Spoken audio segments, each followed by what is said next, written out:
Child labor has existed for a long time, since the start of slavery, or roughly 11,000 years ago.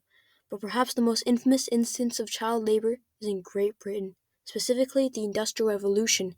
Companies would hire millions of children to try to help out their families, and they were treated terribly.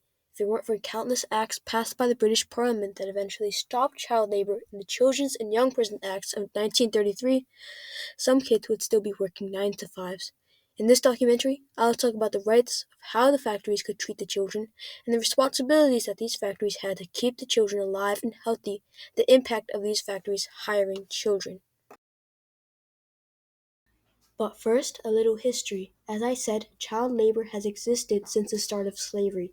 Scientists have found evidence of children in ancient quarries and mines, but the first law that stated that children could work is probably in the Code of Hammurabi, where it states, if an obligation is outstanding against a man and he sells his wife, his son, or his daughter, or gives them into debt service, they shall perform service in the house of their buyer, or the one who holds them in debt service for 3 years, and their release shall be secured in the fourth year. Gee, thanks, Hammurabi. I'm kidding, of course. Other early civilizations also had lots of child slavery, including the Egyptians, Indians, Chinese, Mayans, and many more. Essentially, if you were born at this time and if your parents were already slaves, you'd also be a slave. In medieval England, child labor had already been established for centuries. It was common for boys to be sent to an internship at another person's house, and girls would work in their own homes. A servant in the 1500s wrote a letter to his master saying, to the age of 7 or 9 at the utmost, but then put them out, both males and females, to hard service in the house of other people, binding them generally for another 7 or 9 years. This labor wasn't necessarily a bad thing for those children, since they were able to build experience for their predetermined jobs. They weren't treated the best. They were interns after all, but at least they were able to survive. In the Industrial Revolution, most of the time, that wasn't the case. In the late 1700s, everything changed. Huge factories were built all over England, and they took the jobs of millions. Families had to move to the city for work, but it was hard for parents to maintain a family with the meager pay that these factories paid. Hungry and desperate, parents let their children find work in textile mills, mines, and other jobs willing to pay the underage. Talking about the rights that these factories had with children is a bit complicated. In fact, scratch that. It's not complicated at all. They had the right to do almost anything to these children, no matter how dangerous it was or how morally wrong it was. You see, there was no written law that gave the right to factories to hire children, but there are no legal restrictions to not. Unfortunately for these kids, the mills were not built for children, so they were often hurt. There was no consequences to the factory managers, though, since, as I said, there were no legal restrictions on how children should be hired or treated. The managers didn't have the responsibility to keep the children safe, but to keep them working. The managers could make these desperate children do some of the most dangerous tasks with no consequences. A child working in Bradford Mill said, when all the machines went on, I was petrified, absolutely petrified. I felt I were going to collapse where I was. I were only 13, of course. Charles Dickens described these mills well, saying they were, quote, dark, satanic mills. Another writer, E.P. Thompson, said they were, quote, places of sexual license, foul language, cruelty, violent accidents, and alien manners. The state of danger that these mills were in had to be pretty terrible to be compared to alien manners, whatever that is. Eventually, it got so bad that the British government had to step in.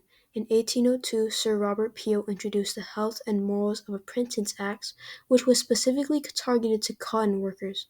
The act took away many rights from the cotton mills, including nighttime working, and made 12 hours the maximum working time for each day. The act also gave many responsibilities to the mills. The mills were forced to give their interns education, health, cleanliness, religion, and clothes. The act was seen as the first step toward improving factory conditions for children. Several acts followed, but the most important by far was the Factory Act of 1833, or the 10-Hour Bill. This act changed how factories could hire, treat, and deal with child laborers, and it took many rights away from the factories. Here are just a few. People under 18 cannot work at night in the mills or factories and can't work more than 12 hours a day. 9-year-olds can't work, and children 13 and under cannot work more than 8 hours a day. This act also gave responsibilities to the managers, like giving the children time for meals and holidays, and making sure the child had a birth certificate. But wait, there's more. This act also created inspectors. The 1833 Act is significant for establishing a system to enforce regulations effectively.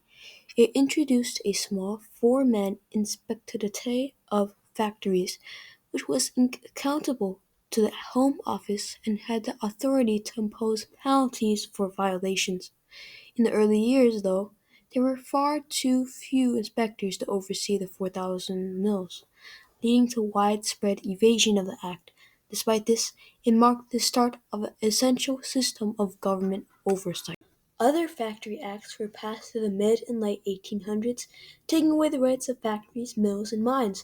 Take the Mines and Collieries Bills, passed in 1842, which prohibited underground work for women of all ages and boys under 10. All these mills and mines had the responsibility to keep the law and not let children work, or the inspectors would get them. I will now try to reenact a conversation that one of the inspectors and a manager might have had during that time period. Sir, it seems like you are over abusing these children for 10 hours a day. My dear inspector, this is blasphemy. There must be a typo of some kind. Sir, there's nothing of the sort. You are gonna have to come with me and pay a bill, or I'll shut this place all down. You idiotic buffoon! Imbecile! There must be some kind of mistake. Sir, you are clearly lying. There's no typo of any sort. You must come with me and pay the bill, or I shall shut this place all entire down. You idiotic liar! Buffoon! Bloody hell, I will not pay anything of the sort. I won't do it. I want a lawyer. The factory manager had to pay the bill, and the girls lived happily ever after, only working 8 hours a day instead of 10. Well, that was my attempt on voice acting. Hope you liked it. There are many other acts and bills, but if I had to talk about them all in this video, it would last a lifetime. Arguably, the last important factory act, the Children and Young Persons Act of 1933. It changed how children could be treated by factories, but importantly changed the legal age of labor to 14, removing the right of factories to hire children. Child labor in Great Britain during the Industrial Revolution had catastrophic consequences, as countless children were compelled to work under brutal conditions in factories, mines, and textile mills. These young workers frequently faced extended hours, meager wages, perilous environments, and severe physical and emotional mistreatment, resulting in detrimental health effects, stunted growth, and no educational opportunities.